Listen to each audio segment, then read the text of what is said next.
So welcome to this third season of Season Day Scholar. And today we have got none other than the editor-in-chief of ESNT Letters, Professor Bryan Brooks. As you know that in the introduction, we keep the secret of the achievements and everything. So you can find in the description as well as at the end of the video.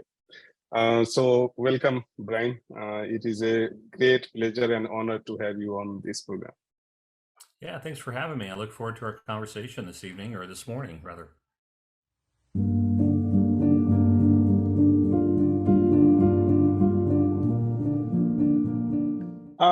Right now, last week, there were a Twitter thread where they were talking about that many editors are now getting this challenge of getting reviewers. One guy was putting it, they said that this is my 100, I got the one invitation accepted after sending 100 of them. Generally, I do not comment on Twitter because in this kind of podcast, Damia told me Twitter is a beta, so don't get involved. So I was, he gave as a message, but I took it seriously. I don't do much twittering. But there I wrote that this is the time to somehow, in the era where open access is increasing, subscription-based journals are vanishing very fast, maybe this is time to think about some incentive for a sincere referees as well.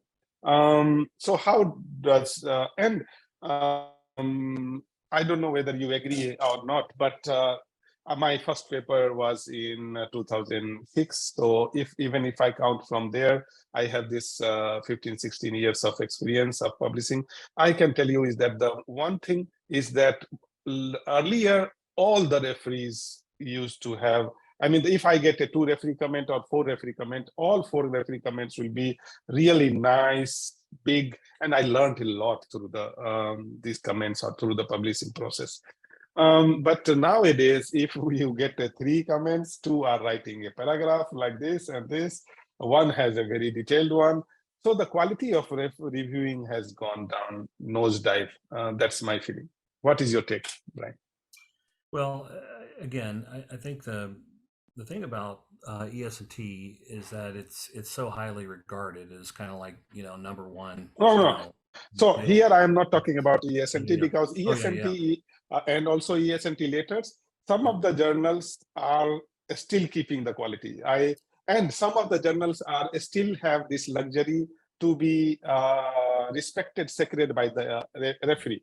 So even if I am a person, I will I will review ESNT papers entirely differently than some journal Y or Z. Well, it's interesting, right? So I think that's what's so humbling about working for a journal like ESNT Letters is that, look, I mean, the best people in the world review for us, and they do a good job, and we're great. We're so grateful. But I think, why do they do this? I think it's because they realize that we're part of a community, right? And you're it's not a club; it's a community of environmental science, technology, and health researchers that are really serious about what we're doing and trying to support the world, right? I mean, so if you think about it, I mean, take all the people working in environmental science, technology, environmental health, put us on a boat in the middle of the ocean. If the boat sinks, the world's in trouble, I think, because what we do is we're inherently working on natural resource issues, right? I just penned an editorial in the January issue where we gave out the Outstanding Achievement Awards in environmental science technology to Beate Escher, who's based in Germany, and Erskine, who's there in Switzerland, I use the example sometimes they talk about in survival science. You can go about 3 minutes without air, about 3 days without water, and about 3 weeks to 30 days without food, right?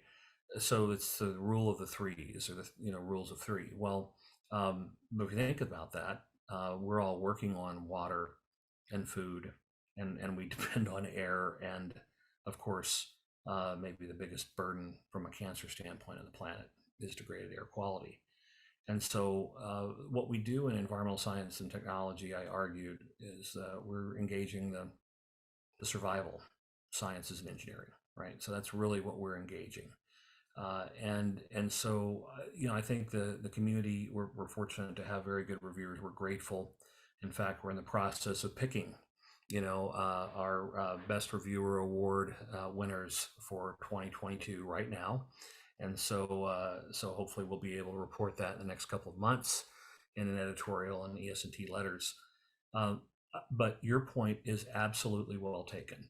The amount of content that is being generated by the scientific community has never been higher. It continues to go up. And, we don't just publish in, ES&T or environmental toxicology and chemistry. We continue to publish in a variety of places. Our research lab is very active. We have a lot of interests, and so these range from harmful algal blooms. There's 2 papers with colleagues that are in the ASLO, limnology and oceanography letters journals that have just come out. Well, that's one example. Or maybe we're working more on the chemistry side, or maybe more on the biology side. So we're going to those journals that are really best suited for the type of content that we're producing. And sometimes you have different options, but for the student or that's really thinking about where should I try to go, I have never chased an impact factor.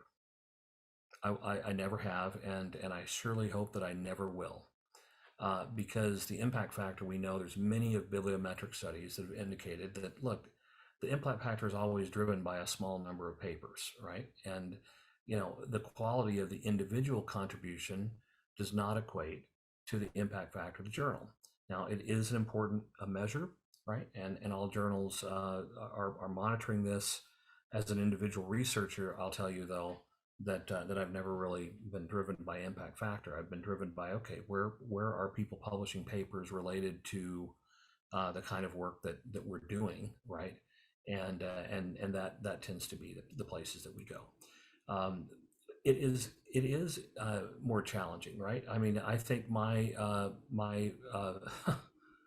I won't say the journal, okay, because I have been affiliated with multiple journals, and and you mentioned Damia, and Damia came in as editor-in-chief when I was with Stoughton, and obviously we worked together to help shape the the direction, with other colleagues, Adrian Kovac, so many others, right, with Stoughton, and the journal's really grown substantially. I remember asking 27 people to review a paper, right? And so sometimes as an editor, it is challenging, but if somebody continues to tell you no, right, you might ask yourself, is it the reviewer, or is it the paper, right? So sometimes the paper may not be the highest quality, and that's the biggest challenge, right? Is that no one wants their paper to get desk rejected, right? I've had to do this, many times, and I've had it done to me before. Okay, in fact, working with some collaborators, we sent a paper to a journal, and we're sending it to another journal because they didn't think that the paper was a good fit for it, right? And so I don't think this should, for the new PhD student, get you frustrated. I think it's just part of the process, and but focus on the research question, not where I want to publish this paper, or what do I have to do to get a paper in this particular journal. I think if you're guided by the research question, the rest of it tends to work out. It's the quality of the science, it's the quality of the research question, really moving something novel forward.